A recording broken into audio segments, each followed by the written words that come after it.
Hello students, how are you? Student, today we are going to discuss chapter first, Introduction to Accounting from the book of T.S. Grewal. So student, what is meaning of accounting? Accounting is the systematic process of identifying, measuring, recording, classifying, summarizing, interpreting and communicating financial information. देखिए accounting जो है एक systematic process है of identifying, measuring, recording, classifying, summarising, interpreting and communicating financial information. तो financial information के ये सब कार्य करने की एक सिस्टमेटिक प्रोसेस है। अकाउंटिंग गिव्स इंफॉर्मेशन ऑन, अब अकाउंटिंग हमें इंफॉर्मेशन जो होंगी वो कौन सी इंफॉर्मेशन देती हैं, किस पर बेस होती हैं? Resources available, how to available resources have been employed and the result achieved by their use. तो ये हमें इन तीनों के बारे में इंफॉर्मेशन देती हैं कि हमारे रिसोर्सेज कितने हैं, उनका सही बेहतरीन यूज क्या है, कैसे उनका यूज कर सकते हैं और उनका यूज करने के लिए हमें जो रिजल्ट अचीव हुआ है, जो उनको हमने यूज किया रिसोर्सेज को, वो रिजल्ट कैसा यूज हुआ, हमें जो रिजल्ट प्राप्त हुआ है। तो स्टूडेंट्स इसकी डेफिनेशन अगर देखें हम, American institute of certified public accounts, देखिए इसकी जो डेफिनेशन है वो कहती है accounting is the art of recording. वो कह रही है आर्ट है, अकाउंटिंग क्या है? एक आर्ट। किसकी आर्ट है? Recording, classifying, summarising, recording, classifying and summarising in a significant manner and in the term of money. मतलब ये आर्ट तो है रिकॉर्डिंग की इसकी, लेकिन वो भी किस में है? वो भी मनी में। अगर देखें तो वही फाइनेंशियल वाली बात आ गई कि मनी में है ये। And events which are in part of list of a financial character. देखिए ये भी है कि फाइनेंशियल करेक्टर हो, मतलब हम इसको मनी में मेजरमेंट करते हैं, आइडेंटिफाई करने के बाद कि ये फाइनेंशियल इन्फॉर्मेशन है या ना, उसको फिर हम क्या कर लेते हैं? मेजर कर लेते हैं उसको मनी में। And interpreting their result thereof, और उनके रिजल्ट को भी वो क्या करती है? इंटरप्रेटिंग करती है। तो ये जो डेफिनेशन है अमेरिकन इंस्टीट्यूट की है। आपको तो बस मैंने बता दिया, मीनिंग आपको क्लियर होगा कि मीनिंग क्या है। एक बार मैं फिर बता देता हूँ कि अकाउंटिंग इज़ अ आर्ट और systematic process of identifying, measuring, recording, classifying, summarising, interpreting, communicating financial information. ठीक है स्टूडेंट्स, तो इसके बाद स्टूडेंट्स हम देखते हैं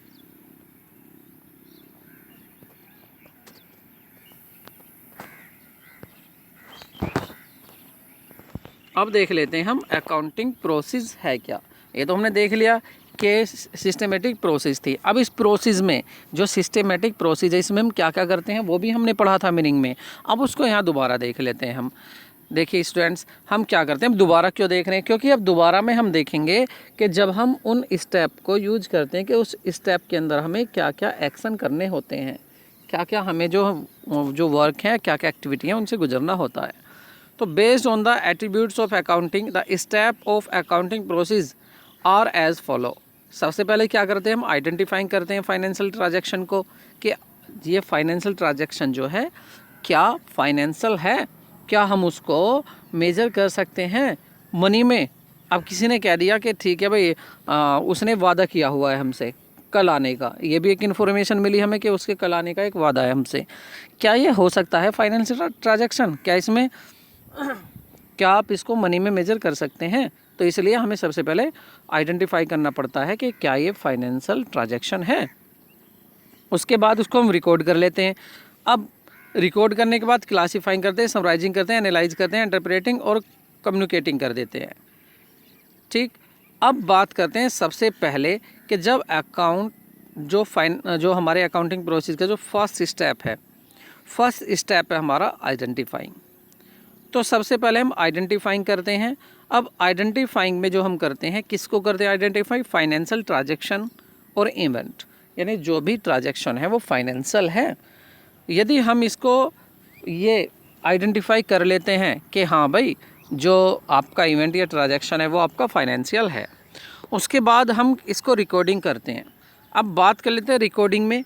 आपकी अगर हम रिकॉर्डिंग की बात करें कि रिकॉर्डिंग में क्या क्या, देखिए रिकॉर्डिंग में ये रिकॉर्डिंग हो गई आपकी। अब इस रिकॉर्डिंग में हमें ये सारे वर्क करने पड़ते हैं। अब ये क्या है इसको मैं बता देता हूँ। देखिए स्टूडेंट्स ये क्या है आपके, इसमें आपको क्या करना होता है, इस रिकॉर्डिंग में आपको रिकॉर्ड करना है, रिकॉर्डिंग में आपको लिखना है। क्या लिखना है? जो आपने फाइनेंशियल ट्रांजैक्शन की पहचान की है। अब वो लिखना कहाँ है? देखिए वो लिखना है आपको जर्नल में। अब अगर बात करें कि जर्नल कौन कौन से हैं, देखिए जर्नल जो होते हैं हमारे, जर्नल को हमने क्लासीफाई किया है, वो होते हैं हमारे कैश बुक हो गई है, हमारी परचेज बुक हो गई है, सेल्स बुक हो गई है, परचेज रिटर्न बुक हो गई है, सेल्स रिटर्न बुक हो गई है, बिल्स पेबल बुक हो गई है, बिल्स रिसीवेबल बुक हो गई है, जर्नल प्रॉपर हो गया है। तो इन सब में हम अपने फाइनेंशियल ट्रांजैक्शन को क्या कर लेते हैं? रिकॉर्ड कर लेते हैं। तो ये काम होता है रिकॉर्डिंग में। अब आप जब आगे जाके सीखोगे कि आपकी कैश बुक क्या है, परचेज क्या बुक क्या है, परचेज बुक, सेल्स बुक क्या है, परचेज रिटर्न बुक क्या है, तो स्टूडेंट्स आप वहाँ पर अगर आपसे कोई पूछता है कि आप जो अकाउंटिंग का कौन सा प्रोसेस कर रहे हैं, तो आप बता सकते हैं कि जो रिकॉर्डिंग स्टेप है हमारा अकाउंटिंग प्रोसेस का, हम उसको कर रहे हैं। अच्छा बात कर लेते हैं, अगर ये बिल्स पेबल बुक और बिल्स रिसीवेबल बुक, यहाँ पर ये स्टार जो दिए हुए हैं, ये स्टार क्या बताते हैं स्टूडेंट्स आपको? ये स्टार आपको बताते हैं कि ये आपका सिलेबस में नहीं है, ये दोनों बुक आपकी सिलेबस में नहीं है स्टूडेंट्स, ठीक है। अब ये जो बुक्स मैंने यहाँ पर जिसका आपको बताया है, ये बुक आपकी कैश बुक है, परचेज बुक है, सेल्स बुक है, इनको आप आगे जाकर एक सेपरेट चैप्टर होगा, उसमें आप इनको डिटेल में समझेंगे कि ये क्या है। यहाँ तो मैंने केवल ये बताया है आपको कि जब आप आइडेंटिफाई कर लेते हैं कि आपका जो ट्रांजैक्शन है वो फाइनेंशियल है या नहीं, उसके बाद आप उसको रिकॉर्ड करते हैं। रिकॉर्ड कहाँ करते हैं आप? तो रिकॉर्ड आप इन में करेंगे। ये जो मैंने आपको बुक्स दी हैं, ये जर्नल प्रॉपर दिए हैं, इन सब में ये आपके 8 है, इन 8 में करते हैं हम रिकॉर्ड। अब रिकॉर्ड करने के बाद क्या होता है ये देख लेते हैं। अब इनको करते हैं क्लासीफाइंग। क्लासीफाइंग होता है इन सब को अलग अलग समूह में बांट देना, और ये काम कहलाता है पोस्टिंग इन लेजर। तो आप लेजर में पोस्टिंग कर लेते हैं, मतलब सभी के अलग अलग अकाउंट आप बना देते हैं, ठीक है। अब इसमें क्या करते हैं आप, उसके बाद तो ये जो लेजर जो होता है आपका, लेजर का भी आप स्पेशल चैप्टर अलग सीखेंगे, बिल्कुल सेपरेट चैप्टर है। उसमें आपको बताया गया है कि लेजर किस तरह से बनाते हैं, लेजर के अंदर जो अकाउंट्स होते हैं वो किस तरह से अलग अलग बनाए जाते हैं। थोड़ा सा स्टूडेंट्स मैं यहाँ बता देता हूँ। देखिए जब आप रिकॉर्डिंग कर लेंगे इन सब में, उसके बाद आप लेजर में क्या करेंगे, जो भी आपकी एंट्री पास हुई हैं उन एंट्री से वो एंट्री रिलेटेड हैं जिस अकाउंट से भी, उसी अकाउंट में उनको ट्रांसफ़र कर देंगे अलग अलग अकाउंट में। तो आपका आइडेंटिफिकेशन भी हो गया। पहले हमने देखा फाइनेंशियल अकाउंटिंग, हमने देखा पहले फाइनेंशियल ट्रांजैक्शन है या नहीं है, उसके बाद हमने उसको रिकॉर्ड भी कर लिया है। रिकॉर्ड करने के बाद अब पहुंच गए हम लेजर पर, लेजर भी बना लिया है। उसके बाद क्या करते हैं, अब करते हैं हम समराइजिंग, मतलब समरी बना लेते हैं उनकी। वो जो आपने बहुत सारे अकाउंट इकट्ठे कर लिए, बहुत सारे अकाउंट बना लिए हैं, अब उनकी क्या करनी है, एक समरी बना लेनी है हमें, जो एक ही पेज पर हमें सारा दिख जाए, कि सभी कुछ हमें दिख जाए कि हाँ भाई ये यहाँ पर ये है, ये इन्फॉर्मेशन है हमारी। अब ये जो इतने सभी हमने अकाउंट्स बनाए हैं, इन सभी अकाउंट्स की हमें जो मिली है ये कंक्लूज़न मिला है। अब वो क्या समरी मिलती है हमें, देखिए उस समरी में आप क्या करेंगे, समराइजिंग में आपको ट्रायल बैलेंस बनाना पड़ता है, trading and profit and loss account बनाना पड़ता है, और बैलेंस शीट बनानी पड़ती है स्टूडेंट्स। इनको मैं थोड़ा बता देता हूँ। ट्रायल बैलेंस में आप क्या देखेंगे, ट्रायल बैलेंस जो होगा आपका एक अर्थमेटिक एक टेक्निक होगी ये देखने के लिए कि आपने जो अकाउंट्स बनाए हैं वो सही हैं या गलत है। उसके बाद आपका ट्रेडिंग और प्रॉफिट एंड लॉस अकाउंट, ये भी आपके लॉस और प्रॉफिट बताएंगे कि लॉस हो रहा है बिजनेस प्रॉफिट, और बैलेंस शीट बताएगी आपकी एसेट्स और liability, what you have to pay to others and what have to you get to others।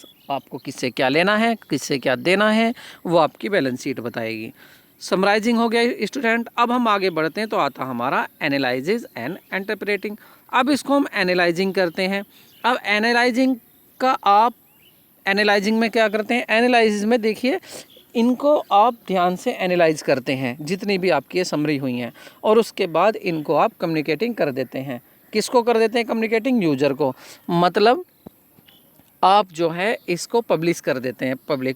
Publish कर दिया आपने, जो भी इन्फॉर्मेशन मिली कि भाई हमारे बिजनेस में ऐसे ऐसे हुआ, और उसको सब यूज कर सकते हैं। अब वो यूज कौन कौन करेंगे वो आगे बात करेंगे कि इन इन्फॉर्मेशन को कम्युनिकेटिव में कैसे यूजर कैसे यूज करते हैं, अभी इसी चैप्टर में हम आगे बात करेंगे। तो स्टूडेंट्स हमारी ये क्लियर होगी कि प्रोसेस जो है, ये स्टेप जो हैं किस तरह से हमारे बारी बारी से पूरे होते हैं। तो स्टूडेंट इसके बाद क्या देखते हैं हम,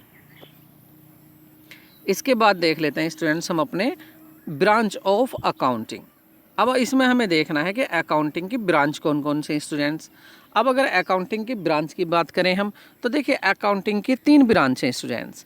first financial accounting, second cost accounting and third management accounting. देखिए स्टूडेंट्स, अब हम इस पूरी साल जो बात करेंगे फाइनेंशियल अकाउंटिंग की बात करेंगे, कॉस्ट अकाउंटिंग हम नहीं पढ़ेंगे, मैनेजमेंट अकाउंटिंग भी हम नहीं पढ़ेंगे।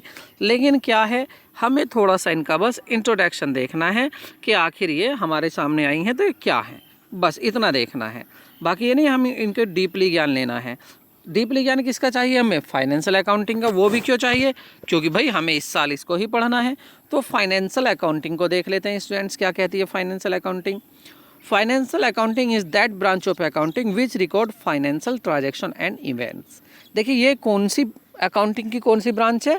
जो आपके फाइनेंशियल इवेंट और फाइनेंशियल ट्रांजैक्शन होते हैं उनको ये रिकॉर्ड करती है और उनको समराइजिंग करती है। और क्या क्या करती है, ये सब बातें मैंने अभी आपको पीछे बता दी। तो आपको इतना याद रखना है कि ये जो है आपकी फाइनेंशियल अकाउंटिंग जो है, जो फाइनेंशियल ट्रांजैक्शन या इवेंट होते हैं उनको ये रिकॉर्ड करती है और उससे पहले आइडेंटिफाई कर लेती है, रिकॉर्डिंग कर लेती है, समराइजिंग, ये सब आपको मैं अभी बता चुका हूँ स्टूडेंट। तो आप इसको आगे देख सकते हैं। आगे बात कर लेते हैं कॉस्ट अकाउंटिंग की। कॉस्ट अकाउंटिंग क्या है? This branch of accounting is concern with the ascertaining cost of product, operation procedure of activity. It is that branch of accounting which deals with recording cost with the objective of ascertaining, reducing and controlling cost. देखिए एक ऐसी account है, ये एक ऐसी accounting है जो cost को रिकॉर्ड करती है। अब कॉस्ट को रिकॉर्ड क्यों करती है, लागत को रिकॉर्ड क्यों करती है? ताकि उसको हम एनालाइज कर सकें, ताकि हम देख सकें कि हमें जो हमें कॉस्ट को निर्धारित करना है, वो कॉस्ट को हमें कैसे निर्धारित करना है। आप इसको इको में भी अच्छी तरह से पढ़ रहे होंगे।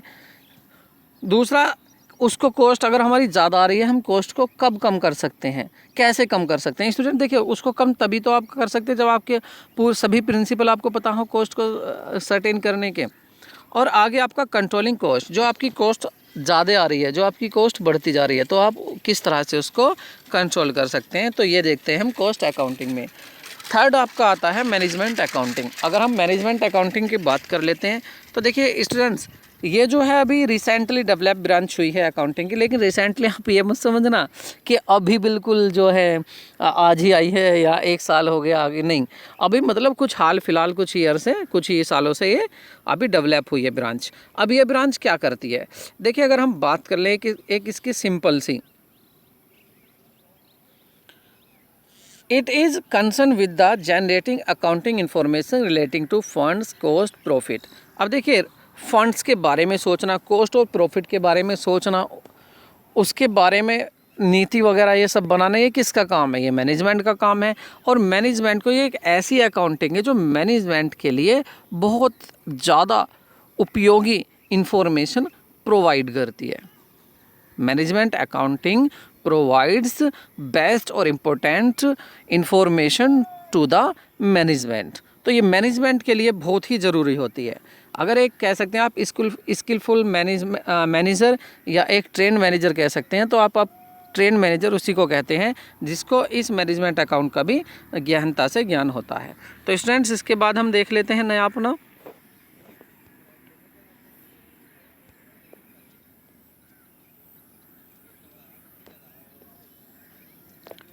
अब देख लेते हैं हम book keeping, accounting and accountancy. Many students have the problem about these because these three names are correlated. First, if we talks about bookkeeping, what says bookkeeping? Students, bookkeeping says that the terms bookkeeping and accounting often considered as same is not correct. बहुत students हैं जो सोचते हैं कि ये book keeping और accounting same है, लेकिन सेम नहीं है, दोनों डिफरेंट है। मीनिंग की बात करेंगे हम बुक कीपिंग के, book keeping is a part of accounting being a process of recording financial transaction. देखिए हम कह सकते हैं कि बुक कीपिंग जो है एक पार्ट है अकाउंटिंग प्रोसेस का। अगर एक एग्जांपल की बात कर लेते हैं, हम लखनऊ हैं और लखनऊ से हमें दिल्ली जाना है। अब दिल्ली जाने के लिए हमें क्या करना पड़ेगा, पहले हमें मुरादाबाद भी जाना पड़ेगा, उसके बाद हमें हापुड़ जाना पड़ेगा, उसके बाद हमें गाज़ियाबाद जाना पड़ेगा, उसके बाद हम दिल्ली पहुंचेंगे। तो हम कह सकते हैं कि ये मुरादाबाद और दिल्ली यहाँ तक की जो बातें हैं, ये तो एक छोटा सा पार्ट हो गया दिल्ली पहुंचने का, और ये जो पूरा है हमारा लखनऊ टू दिल्ली जो भी हम करेंगे सारे काम, ये हो गया हमारा जो एक बड़ा सा प्रोसेस और बड़ा सा काम हो गया। अब अगर अकाउंटिंग के इसको संदर्भ में देखें तो देखिए, अगर हम गाज़ियाबाद से पहले वहाँ पहुँचे, मुरादाबाद पहुँचे, हापुड़ पहुँचे, तो ये सब क्या था हमारा, ये था हमारा बुक कीपिंग।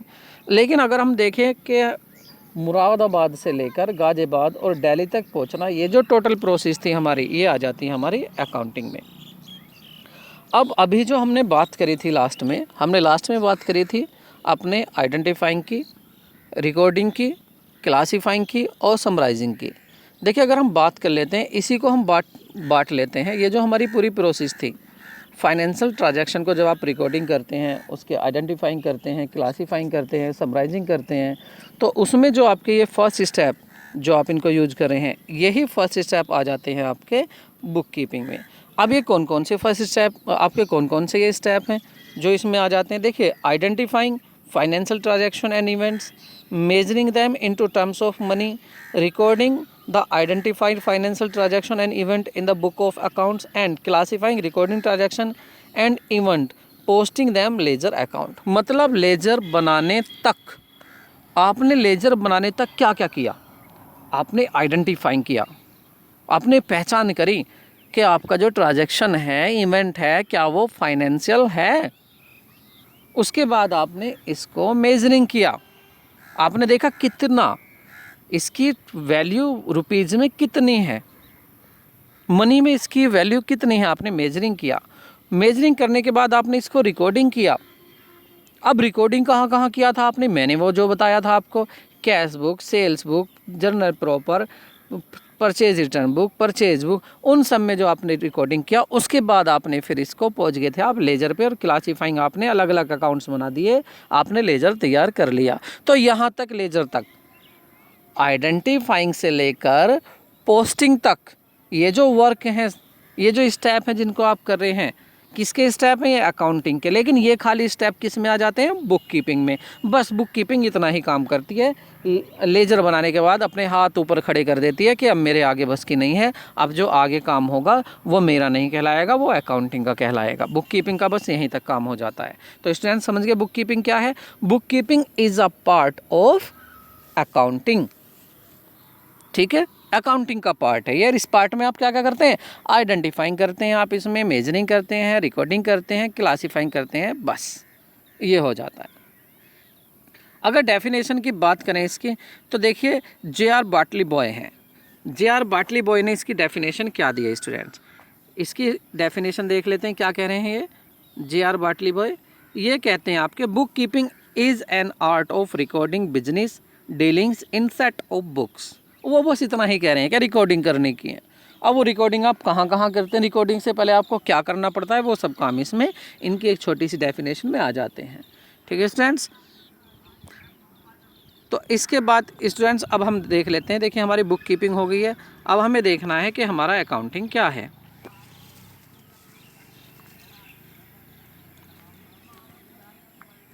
बुक कीपिंग के बाद आ जाता है हमारा अकाउंटिंग। अकाउंटिंग की बात कर लेते हैं स्टूडेंट्स हम।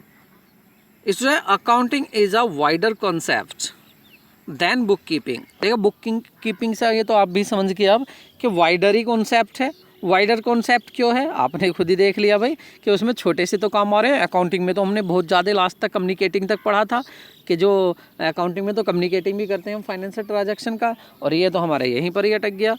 तो अकाउंटिंग जो हो गया है वाइडर कॉन्सेप्ट हो गया है। It start when book keeping ends. In other words, book keeping is part of accounting. ये भी आपको मैंने बता दिया है।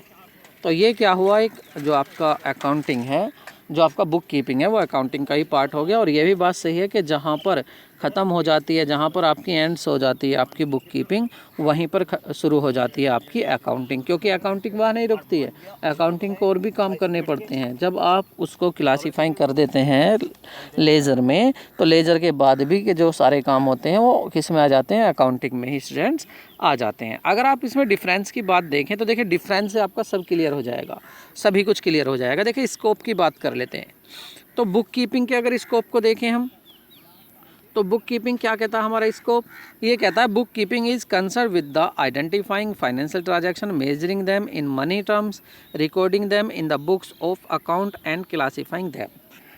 ठीक है, तो ये करता है बुक कीपिंग, जो काम करता है कंसर्न करता है आइडेंटिफाइंग फाइनेंशियल ट्रांजैक्शन को, उनको मेजरिंग करता है मनी टर्म में, इनको रिकॉर्डिंग करता है और उनको क्लासीफाइंग कर देता है अकाउंट्स में। और अकाउंटिंग क्या करती है, अकाउंटिंग में आप करते हैं समराइजिंग करते हैं अकाउंटिंग में, किसको, जो आपने रिकॉर्ड किए थे ट्रांजैक्शन, इंटरप्रेटिंग करते हैं एंड कम्युनिकेटिंग कर देते हैं उनके रिजल्ट को। स्टेज की बात कर लेते हैं अगर स्टूडेंट्स, तो देखिए ये तो होगी प्राइमरी स्टेज, क्योंकि इसमें पहले ही आपको बुक कीपिंग करनी होती है, और ये होगी आपकी सेकेंडरी स्टेज। ठीक है, अगर ऑब्जेक्टिव की बात कर लेते हैं students, the objective of book keeping is maintain systematic record of financial transaction. Record बनाए, रिकॉर्ड कर दिए, रिकॉर्ड तैयार बना के रख दिए हैं, उसके बाद बुक कीपिंग का काम खत्म हो गया। उसका तो बस यही उद्देश्य था, यही ऑब्जेक्ट था कि वो जो है आपके रिकॉर्डों को तैयार कर दे। और अकाउंटिंग क्या है, the objective of accounting is to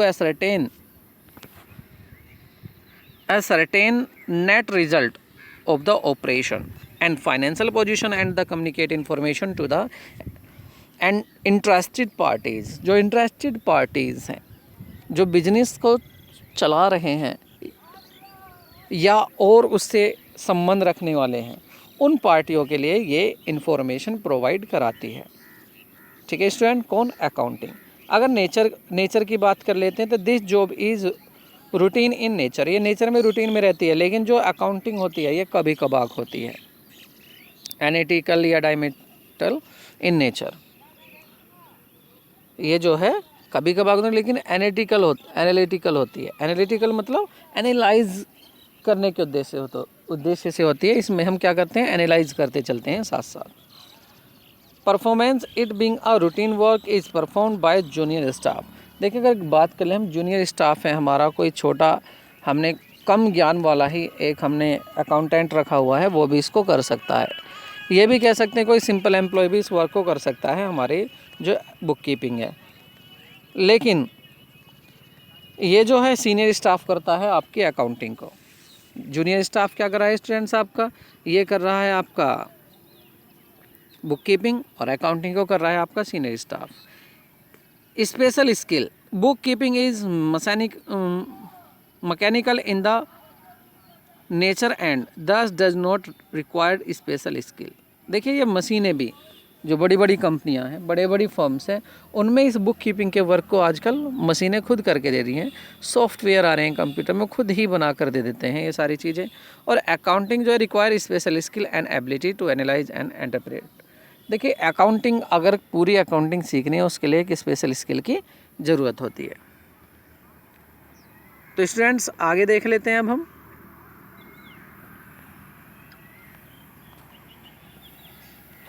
अब देखेंगे हम अकाउंटेंसी। अकाउंटेंसी क्या है, अब हमें अकाउंटेंसी देखना है students. Accountancy is a systematic knowledge of accounting. Accounting की ही ये सिस्टमेटिक नॉलेज है अकाउंटेंसी। जो आपने अकाउंटिंग सीखा उसके सिस्टमेटिक नॉलेज क्या है, वो है accountancy.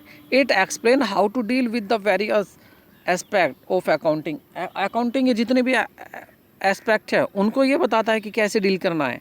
It educates us how to maintain the books of account and how to summarising the accounting information and communicating is to the user को किस तरह से इनको अकाउंटिंग जो रिकॉर्ड्स आपने बनाए हैं इनको किस तरह से समराइजिंग करना है, कैसे आपको इनको मेंटेन करना है, अच्छी तरह से आप मेंटेन कैसे रख देते हैं, वो सारी चीज़ें सिखाता है हमें अकाउंटेंसी। देखिए कोलार ने क्या कहा इसके बारे में, accountancy refer to the entire body of the theory and practice of accounting. कितनी अच्छी बात की है कोलर ने। तो स्टूडेंट्स आशा करता हूँ आपको ये अकाउंटेंसी और अकाउंटिंग और बुक कीपिंग क्लियर होगा। अब आप इसके अकाउंटिंग एंड अकाउंटेंसी के डिफरेंस को भी आसानी से समझ सकते हैं। तो स्टूडेंट्स इससे आगे बात कर लेते हैं हम। टाइम भी देखना है, हम अपना टाइम भी बचाना है, हमें ज़्यादा से ज़्यादा हमारा वर्क जो है कवर हो जाए। उसके बाद बात कर लेते हैं हम टाइप ऑफ अकाउंटिंग इन्फॉर्मेशन। ये जो अकाउंटिंग इन्फॉर्मेशन होती हैं कितने टाइप की होती हैं, क्या क्या हमें इन्फॉर्मेशन हमें क्या क्या बताती हैं इन्फॉर्मेशन। तो स्टूडेंट्स इसको देख लेते हैं हम। Accounting information refer to the financial statement generated through the process of account book keeping. देखिए बुक कीपिंग में जो आपने जनरेट किए हैं, जो प्रोसेस आपने यूज की है, उसमें आपने जो ये फाइनेंशियल स्टेटमेंट बनाए हैं, use of which help to user to arrive at decision. ये डिसीजन हमें डिसीजन तक, ताकि हम डिसीजन ले सकें, जितने भी आपने अकाउंट मेंटेन किए उनको आप पढ़कर समझकर आप एक अच्छा डिसीजन ले सकें, उसके लिए आपको ये अकाउंटिंग इन्फॉर्मेशन हेल्प करती हैं। अब ये क्या क्या बताती है financial statement. So generate are the income statement, profit and loss accounts and position statement, balance sheet. Information made available by these statement can be categorized into the following। देखिए कौन कौन सी इन्फॉर्मेशन हमें किस, अगर हम कैटेगरी में बांटे तो कौन कौन सी इन्फॉर्मेशन हमें मिलती है। Student first information related to profit और सरप्लस। हमें ये जो अकाउंटिंग इन्फॉर्मेशन देती है, ये हम इन्फॉर्मेशन देती है प्रॉफिट और सरप्लस से रिलेटेड। ये बताती है कि आखिर हमें प्रॉफिट हुआ तो कितना हुआ, हमें लॉस हुआ तो कितना हुआ। अकाउंटिंग इन्फॉर्मेशन से ही हमें पता चलता है कि हमारे बिजनेस की फाइनेंशियल पोजीशन क्या है, किसका हमें कितना देना है, किस से हमें कितना लेना है। उसके बाद हमारा आ जाता है students cash flow. Cash flow क्या बताता है हमारा? कैश फ्लो हमें बताता है कि आउटफ्लो ऑफ कैश और इनफ्लो ऑफ कैश, कितना पैसा हमारा कहाँ पर बाहर गया है बिजनेस से और कितना हमारा पैसा बिजनेस में आया है। तो स्टूडेंट्स ये इन्फॉर्मेशन हो गई हमारी। उसके बाद आगे चलते हैं। आगे स्टूडेंट्स हम देखेंगे कि ये जो अकाउंटिंग इन्फॉर्मेशन थी, इनको जो यूज़र हैं, इनको यूज़ करने वाले कौन है? इन्फॉर्मेशन चलो हमने रिकॉर्ड बना दिया, अकाउंट बना दिए, सब काम कर दिया हमने, अब इनको यूज कौन करेगा? अब उस यूज़र को देखते हैं। देखिए इनको दो तरह के यूज़र होते हैं इन्फॉर्मेशन को यूज करने वाले। एक तो इंटरनल यूज़र होते हैं, एक एक्सटर्नल यूज़र होते हैं। इंटरनल की बात कर लें तो ये हमारे बिजनेस से रिलेटेड होते हैं, हमारे फर्म से रिलेटेड होते हैं। देखिए ओनर होता है बिजनेस का, जो बिज़नेस को चलाता है, उसको इन्फॉर्मेशन को वो यूज करता है, वो देखना चाहता आखिर बिजनेस में प्रॉफिट हुआ तो कितना हुआ, मेरे बिजनेस की क्या पोजीशन है।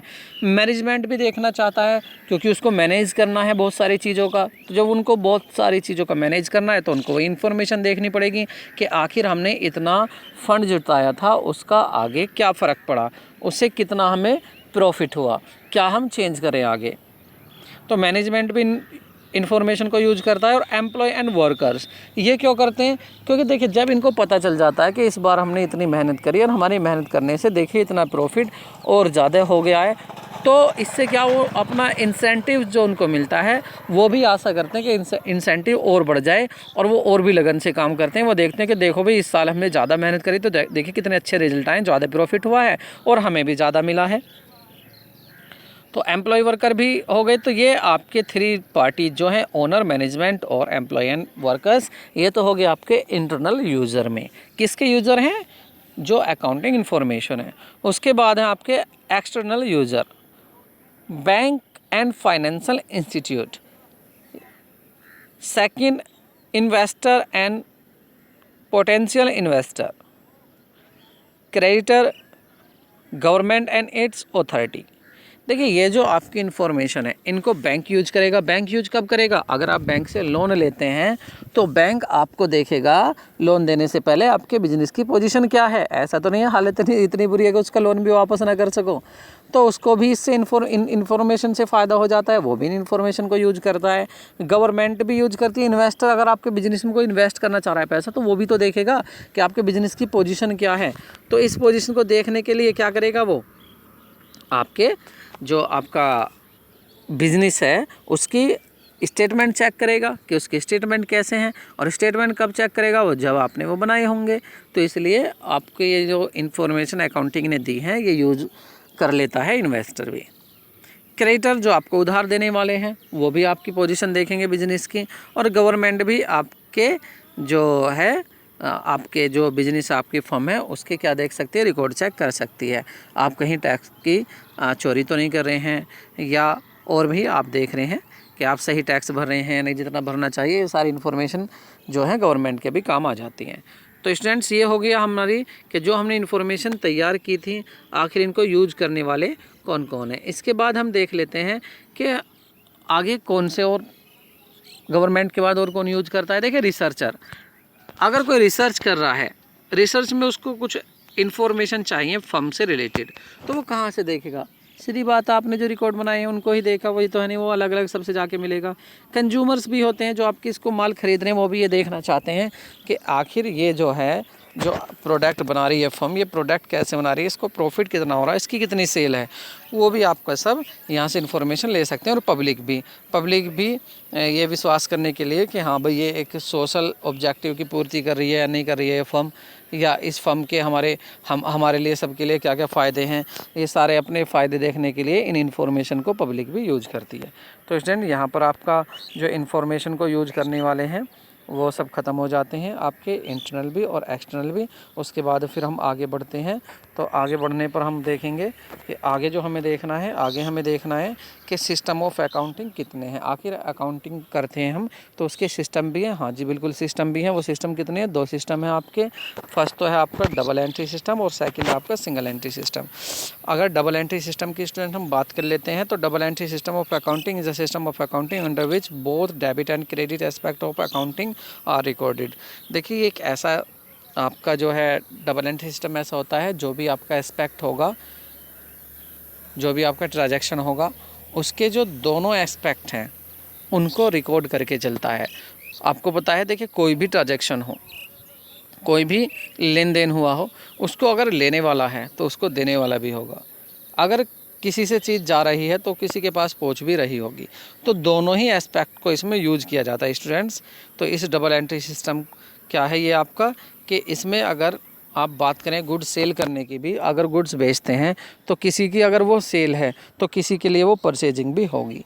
तो दोनों को ही, ख़रीदा किसने, बेचा किसने, ये सारी बातें जो रिकॉर्ड होती हैं आपके डबल एंट्री सिस्टम में रिकॉर्ड हो जाती हैं। स्टूडेंट दूसरा अगर हम सिंगल एंट्री सिस्टम की बात कर लेते हैं,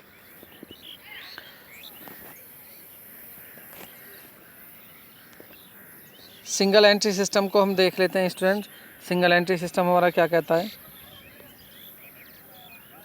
ये इससे पहले स्टूडेंट्स हम इसके फीचर और देख लेते हैं।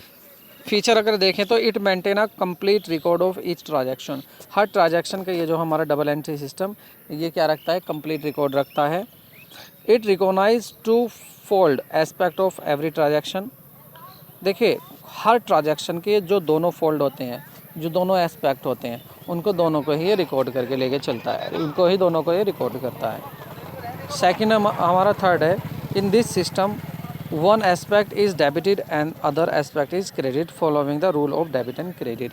देखिए हमेशा एक एस्पेक्ट को हम डेबिट करेंगे तो दूसरा क्रेडिट भी ज़रूर होगा, एक को क्रेडिट करें तो दूसरा डेबिट भी ज़रूर होगा। Since one aspect of a transaction is debited and other is the credited, total all debit is always equal to the total of credit. It help in the establishing arithmetical accuracy by the preparing the trial balance। देखिए trial balance में हम ये देखते हैं कि दोनों हमारे जो हैं डेबिट और क्रेडिट दोनों साइड हमारी हमेशा इक्वल आनी चाहिए, और उसमें ये हेल्प करता है हमारा double entry system. Double entry system में हमेशा क्या होता है स्टूडेंट्स कि हमेशा आपके जो दोनों एस्पेक्ट क्रेडिट और डेबिट ऑलवेज इक्वल आते हैं। तो इसके फीचर हो गए हैं स्टूडेंट्स। फीचर से आगे देखिए स्टूडेंट्स, थोड़ा मैं इसको अब आगे आपको लेके चलता हूँ सिंगल एंट्री सिस्टम पे। स्टूडेंट आप कहेंगे कि आप थोड़ा थोड़ा समझा रहे हैं, ये नहीं कि एक एक लाइन को समझा रहे हैं। स्टूडेंट देखिए मुझे समझाना है, मुझे ये नहीं है कि रट्टा लगवाना है। ये जो आपको मैंने नोट्स दिए हैं, इन नोट्स को आपको एक्सप्लेन करना है। मैं इनको बता रहा हूँ, आपको समझा रहा हूँ, आपको मीनिंग दे रहा हूँ, आपको एक रास्ता दे रहा हूँ कि देखिए इस तरह से आप इनको समझ सकते हैं। लेकिन अगर मैं कहूँ कि आपकी मेहनत के बिना ये तैयार हो सकता है, नहीं। You have to work for this if you want to learn और if you want to do something special in accounting, so you have to do these by yourself. First, this is your duty to learn this topic yourself. Then I am only a guide. I am a guide. मैं कह सकता हूँ मैं एक guide ही हूँ आपके लिए बस। जो आपको केवल रास्ता दिखा रहा हूँ, इस रास्ते पे चलना आपको ही स्टूडेंट्स। तो स्टूडेंट्स इसलिए मैं आपको कम समय में ज़्यादा थोड़ा ज्ञान देने की कोशिश कर रहा हूँ। इनकम्प्लीट रिकॉर्ड की हम बात कर लेते हैं। अकाउंट फ्रॉम इनकम्प्लीट रिकॉर्ड और single entry system of recording transaction in book of account may be defined as an incomplete double entry system. In this system all transactions are not recorded on double entry basis। देखिए पहले मैं आपको ये बता देता हूँ कि देखिए ये जो नाम दिख रहा है आपको सिंगल एंट्री सिस्टम, तो ये मत सोचना कि इसमें सिंगल रिकॉर्डिंग होती है या इसमें एक एस्पेक्ट रिकॉर्ड होता है दूसरा एस्पेक्ट रिकॉर्डिंग नहीं होता। सिंगल का मतलब यहाँ ये है कि कुछ ट्रांजैक्शन इसमें, यहाँ मैं ये क्लियर करना चाहता हूँ। देखिए ये नहीं है कि इसमें जो है दोनों एस्पेक्ट रिकॉर्ड नहीं होते, ऐसा नहीं है। इसमें क्या है, इस अकाउंटिंग सिस्टम में कुछ जो हैं आपके ट्रांजैक्शन वो रिकॉर्ड होते हैं और कुछ रिकॉर्ड नहीं होते, बस ये याद रखना है। इसमें क्या होता है आपके, इसमें केवल पर्सनल अकाउंट्स और कैश बुक मेंटेन की जाती हैं। इसमें सभी अकाउंट कह दूँ मैं, जितने अकाउंट डबल एंट्री सिस्टम में होते हैं उतने अकाउंट इसमें यूज़ नहीं किए जाते हैं। केवल इसमें आपके पर्सनल अकाउंट और आपकी कैश बुक को ही यूज किया जाता है।